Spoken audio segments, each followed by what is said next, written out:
तो दोस्तों, अब हम लोग एक और टॉपिक पे चर्चा शुरू करते हैं, बुध और शुक्र के बारे में, कि बुध और शुक्र एक साथ रहने पर किस प्रकार का फल देते हैं।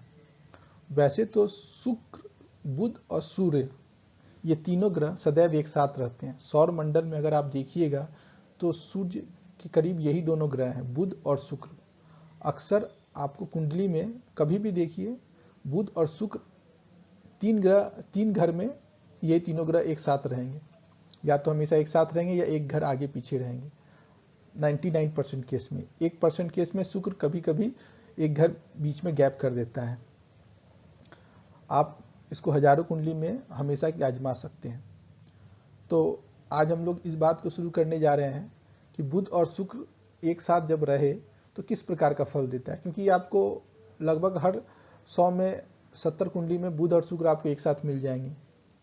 तो ये बात हर एक लोग जानना चाहते हैं कि भाई उसे कुंडली में बुध और शुक्र हैं तो किस प्रकार का फल देंगे। तो इसके पीछे भी कारण है कि मैंने ये क्यों चालू किया, तो वही कारण दोबारा से है।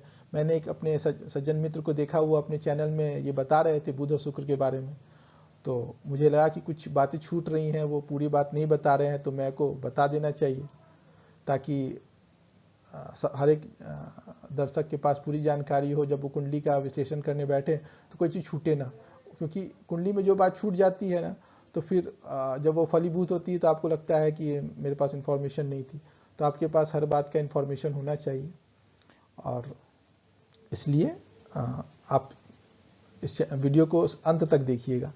और हम फिर से वही बात, हम अब चैनल को लाइक और सब्सक्राइब जरूर कीजिए। इससे हम आपका कुछ नहीं जाता है, लेकिन हमें बहुत हौसला मिलता है, और हमारा चैनल आप तक हर वीडियो आप तक पहुंच जाता है। और हम जो आपको ये वीडियो बनाते हैं, कोई बुक का बात नहीं है, कोई ग्रंथ का इंफॉर्मेशन नहीं देते हैं।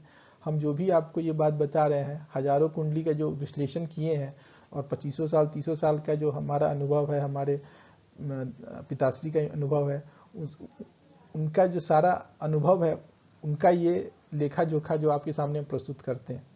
और ये आपको कभी भी किसी किताब से नहीं मिल सकता है। ये आपको तभी प्राप्त होगा जब आप लोग कुंडली को देखिएगा और गहन अध्ययन कीजिएगा। जब मैं आपको एक महत्वपूर्ण बात बताता हूँ, किसी भी आप ज्योतिषी के पास जाते हैं तो वो आपको कुंडली को कितना देर में देखता होगा, आप बहुत ज़्यादा तो 15 से 30 मिनट के बीच देखेगा, आपको समय देगा और आपके बारे में विश्लेषण कर देगा। लेकिन मैं आपको एक बात बताना चाहता हूँ, जब भी मैं आपको कोई भी मेरा वीडियो उठाइए, मैं किसी भी टॉपिक पे जब बात करता हूँ ना, तो आपको लगा कि मैं 10 से 20 मिनट तो सिर्फ एक टॉपिक के ऊपर इतना देर तक बोल रहा हूँ, सिर्फ एक ग्रह के ऊपर, एक योग के ऊपर। तो कैसे कोई भी ज्योतिषी 9 ग्रहों का, उसके बाद से नवांश कुंडली का, दशमांश कुंडली का, षोडश वर्ग का, दशा दशा का, अंतरदशा का, उस अष्टक वर्ग का, डिग्री का, नक्षत्र का जो कैलकुलेट कर पाएगा, वो देख ही नहीं पाएगा। इसीलिए मैं आपसे आग्रह करता हूं, आप अपना कुंडली खुद देखना सीखिए और भटकिए मत दूसरे ज्योतिषी के पास, क्योंकि कोई ज्योतिषी आप पे 15 मिनट और 30 मिनट में आपका कुंडली का सही विश्लेषण नहीं कर सकता है।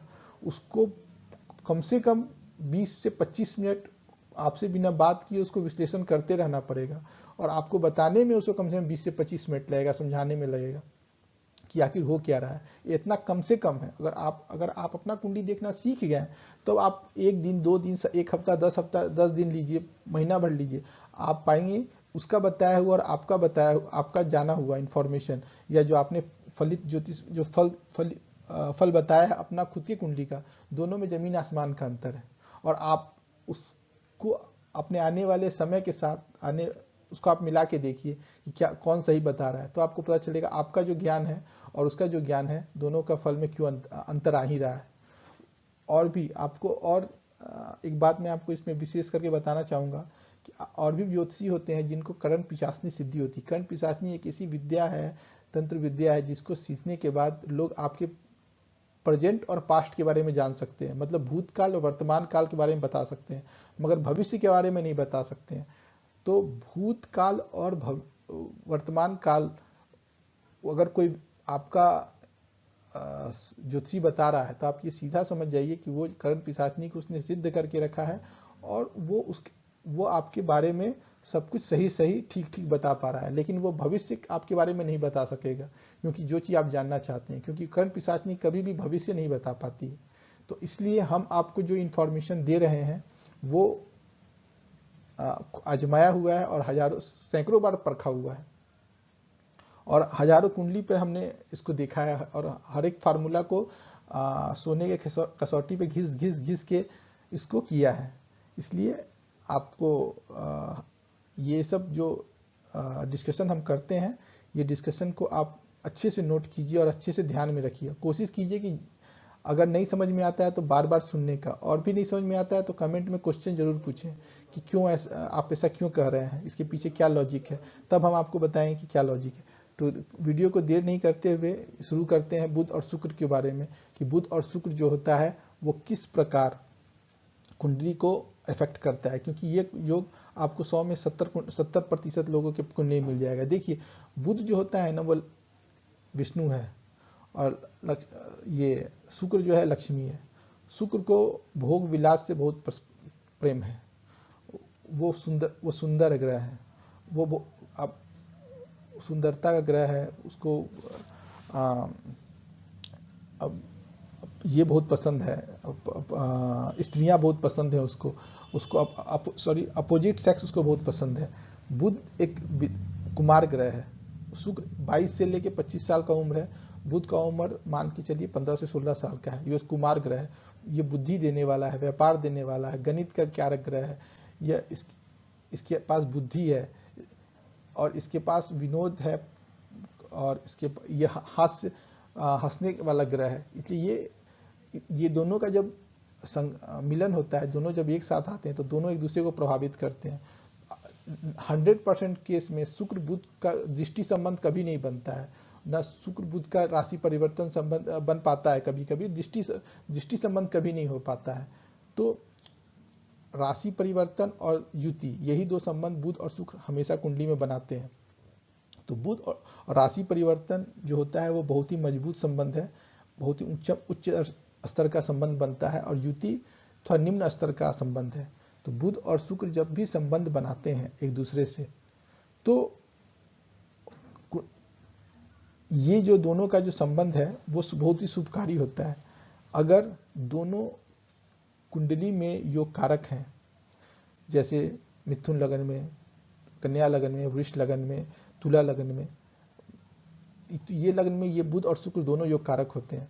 तब जो दोनों जब योग बनाते हैं केंद्र और त्रिकोण में, या धन भाव में, एकादश भाव में, तो ये शुभ फलदायक होते हैं, बशर्ते कि इनके घर में कोई भी अशुभ अकारक ग्रह न बैठा हो, और इन पे कभी भी राहु की, सूर्य की, और शनि या द्वादश की विच्छेदात्मक दृष्टि न पड़ रही हो।